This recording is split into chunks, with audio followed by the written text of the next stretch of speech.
Hi, my name's Tom and welcome to my channel Integral Views. Alright, in today's video I want to talk about digital ID cards. So there's currently kind of rumours, I suppose, circulating around the UK implementing digital ID cards. So I want to get an understanding of what they are and how that would likely manifest in the UK if it does. So let's go through what I intend to discuss in this video. I want to keep this video pretty short. I am looking into this myself, and I thought, given that I'm looking into it to get my own opinion on the topic, I thought I may as well share what I have discovered. So I'm going to talk about what's happening in the UK, what's meant by digital ID cards, how widespread they are already around the world, different ways that they're implemented, the pros of it, the cons of it, and then I will wrap up with my opinion. So let's get into what's happening in general in the UK. On X, and just generally across the media, there are basically rumours circulating that the UK is looking to implement digital ID cards.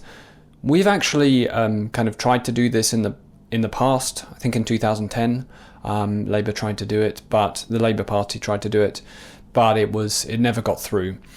So what's number 10 said? It said it's considering digital ID cards to tackle illegal working and small boat crossings. It hasn't confirmed whether those ID cards would be compulsory. Many outlets are sort of speculating on the fact that on whether it will be compulsory, so mandatory for citizens to have them or not. So the form of digital ID cards that is spoken about not only now but in recent history in the UK is something called, it's termed the Brit card, so a digital ID for all. So there's talk of introducing this mandatory digital ID system for all UK adults. So it'll be smartphone based and used to verify legal status for job applications, accessing public services, potentially voting online, healthcare, financial transactions. So it's actually inspired by Estonia's system. So a recent cabinet member, Pat McFadden, visited Estonia to explore how such a system would modernise government operations and reduce fraud. So Estonia's system is kind of seen as the gold standard, or so I've learned in the recent past in looking into this. So we'll look at next. We'll look at sort of what is a digital ID card. What is a digital ID card? So basically, I mean, they come in all sorts of different formats, and they're used for different purposes by different governments. But what we can say is they're basically a digital identifier potentially used for healthcare access, voting, a right to work, tax submission, age verification, and maybe even online identity verification. So different countries actually have different systems, and they're either in apps or on smart cards. But yeah, so there's all sorts of different approaches. But taken to the extremes, it can be used to create a social credit system and prevent online criticism of government. So that's very much the case in China and in their interpretation of this system that's already in place there. So now let's just quickly have a review of different countries and what their different mechanisms for applying this are as it stands today. This is an overview of a number of different countries and their current implementation of digital ID cards. Digital ID cards are often referred to as eIDs, so not to be confused with IEDs. So eIDs, electronic identification something, I don't know, EID. Anyway, eIDs. So Estonia, they have these system names. So the system names ID card, mobile ID, and smart ID. A description that's foundational eID, as I said, used for banking, tax, voting, signatures, gold standard. We'll go through that in a bit more detail. Germany has national ID card with an NFC chip for online ID and signing. France has a chip-based electronic ID card used with France Connect. Italy has CIE, a chip card, and then SPID, a login system widely used for services. EU framework, so cross-border ID framework is actually being implemented at the moment with a wallet being rolled out. Switzerland private scheme rejected in 2021, but a new state-run model is underway. Japan chip card for online services, KYC, tax, etc. South Korea digital mobile identity used for banking, e-gov and verification. So there's a lot of similarities. Then Australia, government digital identity framework under 2024 law. So different countries are in different places basically with regard to their implementation of eIDs, digital ID cards. So I guess the UK is really kind of a bit behind actually. Okay, so given that people often have a fear of this sort of creep of eIDs, digital ID cards, I thought it would be quite interesting just to have a quick comparison and a look at how the proposed UK digital ID card compares to what's in place in China. So this overview just shows that UK in the middle column and then China on the right. So the UK optional infrastructure evolving, potentially mandatory future. Well, we don't know we don't really know actually, but like potentially mandatory. And then on the right with China, mandatory for all citizens aged 16 plus. So everybody has to have it, a 16 plus in China. Then smart card, smartphone based brick card, and then one login gov.uk wallet. And in China, physical card, centralized ID database, online system, DID. And then core uses for the UK: ID for work, services, welfare, voting, digital credentials. In China, bank accounts, wow, travel, education, SIM, legal access. So SIM, I guess, is SIM cards for phones, and then legal access. So then privacy controls, built-in trust framework for the UK, privacy principles and transparency. We'll see about that. China, government retains access, online anonymity is limited. Okay. Governance, trust mark certification, legal framework, public and private mix for the UK. For China, state controlled, centralized, legal enforcement. For the UK, tech level, emerging standards based, pilot, trust frameworks. And then for China, mature ecosystem, physical and digital, including blockchain. So they've been doing this a long time, obviously, and they've kind of developed in this direction much further than the UK has. Okay, next we're going to look at the Estonia system in a little bit more detail. Given that the UK has been looking at the system in place in Estonia and has gone to Estonia to have meetings about this, I thought it would be good to just have a quick look at the Estonia system and get an understanding to some extent of how it's used. So in Estonia, online voting, Estonia was the first country to introduce iVoting in 2005. 51% of votes in 2019 general election were cast online. So you can cast your vote online in Estonia using your digital ID. Tax filing takes minutes and it's often pre-filled. So I guess the system is pulling in information from across connected systems in government and then pre-filling your tax filing. Then healthcare, you can view prescriptions, medical records. It's interesting because in the UK, you can see some of this. Some of the time it's not completely reliable, but you have an app for our health services, for the NHS, and sometimes you can see what you need to see in there, and some records are stored in there and some aren't. But if those systems were connected and if they were actually working perfectly, then you can see how that would be a benefit, potentially. All right, so then in Estonia, banking and financial transactions. I'm not really sure fully what that means with regard to Estonia. I guess some banking and financial transactions are there because I doubt it integrates your bank account details. I really doubt that. Probably banking and financial transactions as it refers to the government. So maybe like welfare payments, payment of tax, stuff like that. I think that's what it means.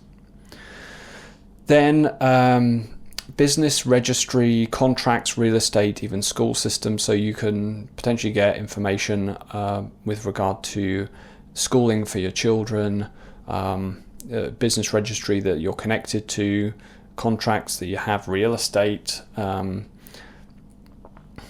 Okay, So then private services, utilities, telecoms, insurance, that's really interesting. So it integrates third-party private services so that you can see it all within one application. Can see how that could potentially be useful, bringing things together, integrating things. By the way, in Estonia, the system has quite a large amount of, well, it has huge adoption, but it has relatively high trust level. So in Estonia, citizens trust the system pretty well. And, there's not huge protest about it or anything. It actually seems to work pretty well in Estonia. With that, let's have a quick look at some of the pros if it's well implemented. Potentially efficient and connected government systems. NHS connected to your tax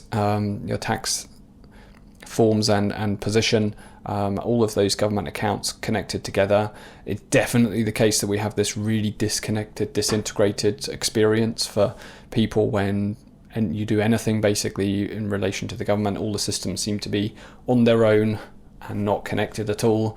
They don't really know what's stored in each other, and this is just complete chaos. All right. Control of who can work in the UK legally. This is an interesting one. So, obviously we need to make sure that people who are working in the UK have the right to work here legally, and this is one of the primary reasons that the UK government has given for doing this. But we'll get into that a bit later. Potentially reduces online crime. So, you can see circumstances in which, because we have better record keeping and we're able to connect the dots between people and their activity online, that you could see how you could pick up on online crime and deal with it to a better extent. Potentially reduces online identity theft. Again, for the same reasons. I think it will be easier for police forces to have access to information of who's who with maybe biometric data, photos, all that kind of stuff for people right across the UK. And if it's mandatory, everyone's required to do it, then I think that the databases would be better, potentially. Prevents access to harmful online content for children. Yeah, because, taken to an extreme, if you have to prove your identity, and I think this is very much tied into the Online Safety Act that was recently rolled out in the UK.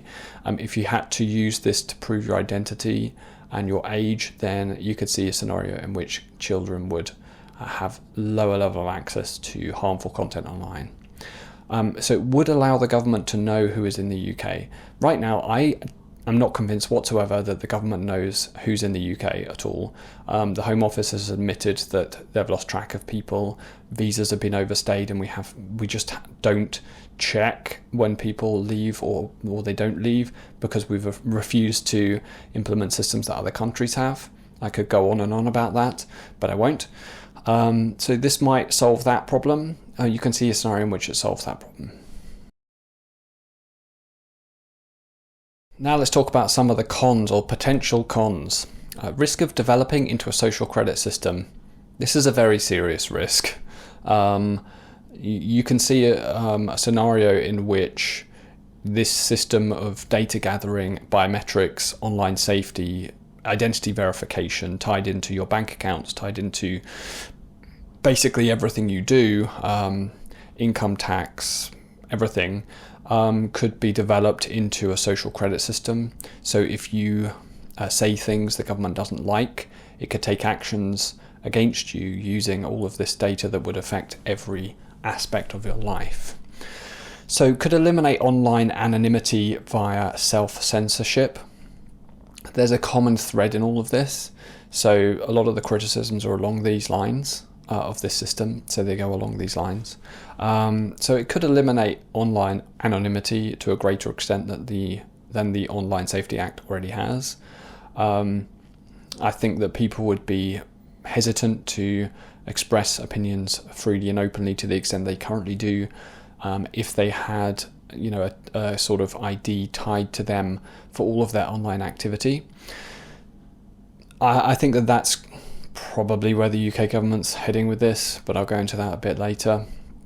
cybersecurity risk. How much do we really trust the government with our data?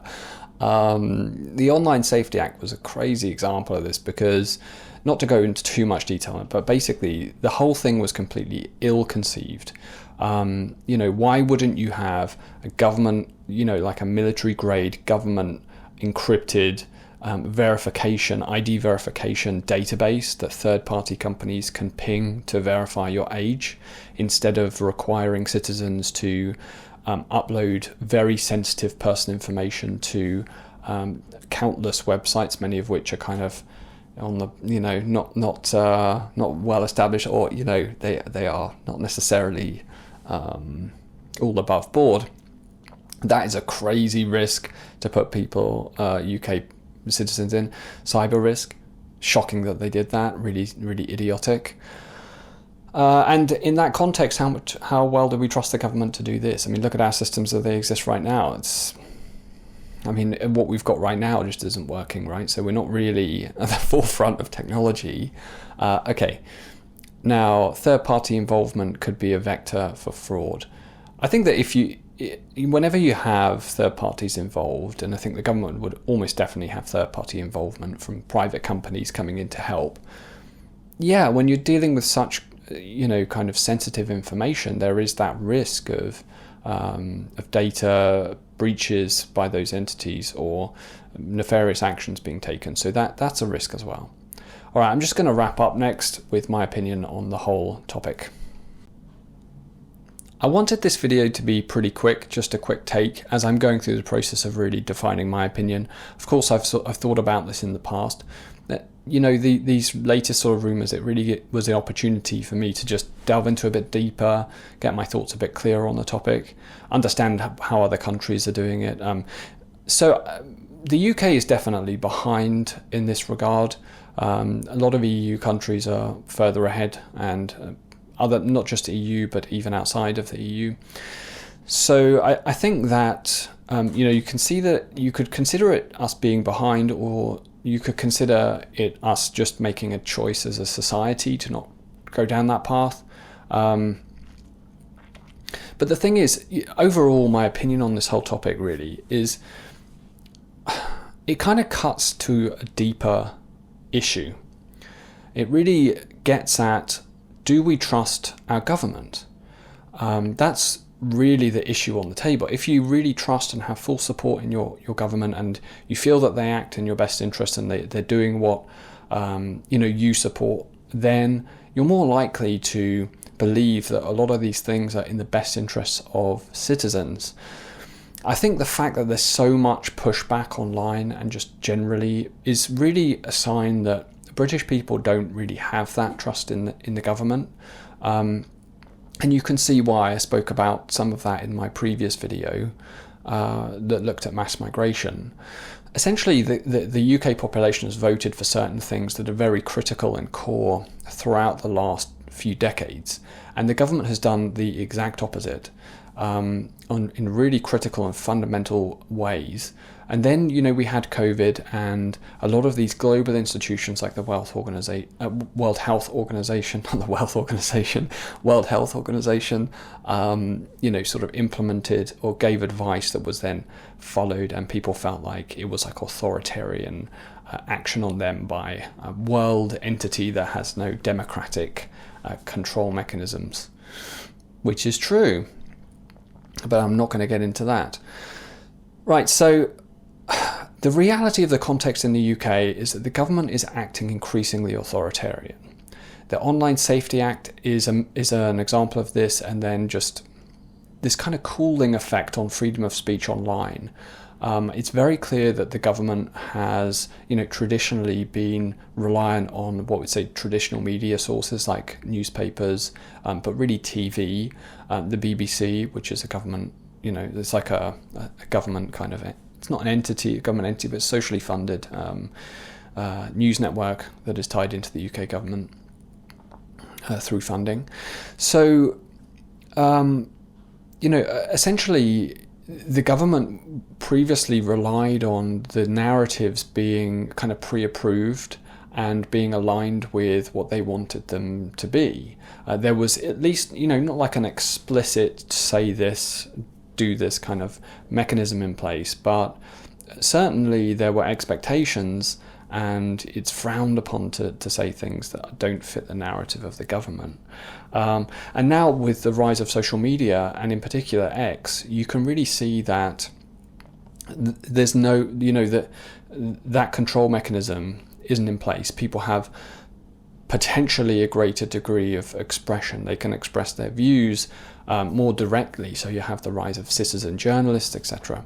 And all of this plays into this digital ID topic, because I think the government basically fears this situation, and you can see why. I mean, look at the government's approval ratings right now are 11%, which is 11% approve, and I think like 70% disapprove, something like that, which is setting new records. So in that context, no wonder people aren't happy about this. We saw a comedian writer, Gary Lanham, being arrested by 5 armed police when he arrived back in the UK. He's living in the United States, and he was arrested just for posting really like subjectively harmful, if not, just really opinions on X, right? And he's arrested by armed police at the airport. It's ridiculous. And not only that, but we've seen so much heavy-handed interpretation of this kind of hate speech. And then we have Angela Rayner, our Deputy Prime Minister, creating a definition of Islamophobia that will call free speech in the Houses of Commons for politicians speaking openly and criticising Islam.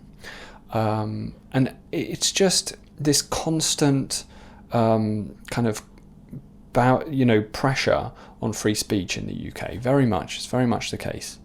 So it's really not difficult to imagine a situation in the UK where the criticism of certain topics or a failure to adhere to a narrative, and you can absolutely see this is the case right now.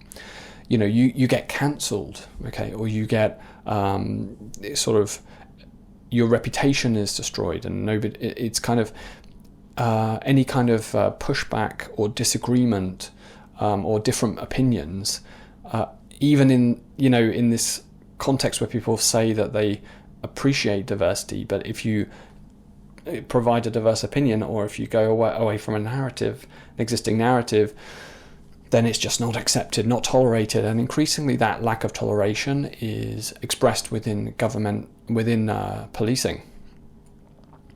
Okay, so you can see how if you did that potentially in future, depending on how it's implemented, you could see how you could have like a black mark against your name in your digital ID, and that could impact your access to services. We've seen debanking already happen for many individuals through a system called WorldCheck. I think many individuals with certain political opinions and beliefs have been debanked, which means that they lose access to banking. So that's not good at all. What else is there I haven't gone through? Also, the government said that this was needed in order to prevent illegal migration. But what are we actually seeing? The government very clearly is not intent on shutting down illegal migration, not to the extent the British citizens want them to. It's a major issue in the UK right now. Every step the government has taken, they have been forced into it by either politicians on the Conservatives or Reform or the general public protesting. They've done so kicking and screaming and not wanting to do it whatsoever. They've been forced to act against their will. The first thing that they did when they came into power was they removed basically the Illegal Migration Act 2023 that Suella Braverman put in place. And what that did was it prevented people arriving here through irregular routes, so on small boats, etc., from claiming asylum. First thing the Labour did in government was get rid of that. Then they got rid of the Rwanda plan. And then they replaced it with smash the gangs, which is subjective nonsense that they just put out there because they know people's opinions are not aligned with their own. So they have to say something, right? I think they're backed into a corner on this. So saying that they want to do this to address this issue, it doesn't seem consistent with what they actually do and how they actually act. How they're actually acting is in an increasingly authoritarian fashion online in calling free speech, and just complete reluctance to deal with the illegal immigration crisis in the UK. So I don't really buy that. Okay, so what's my opinion? Ultimately, it's a tough one. I'm not sure. I think that, again, it's context dependent. I think that realistically there are benefits to it.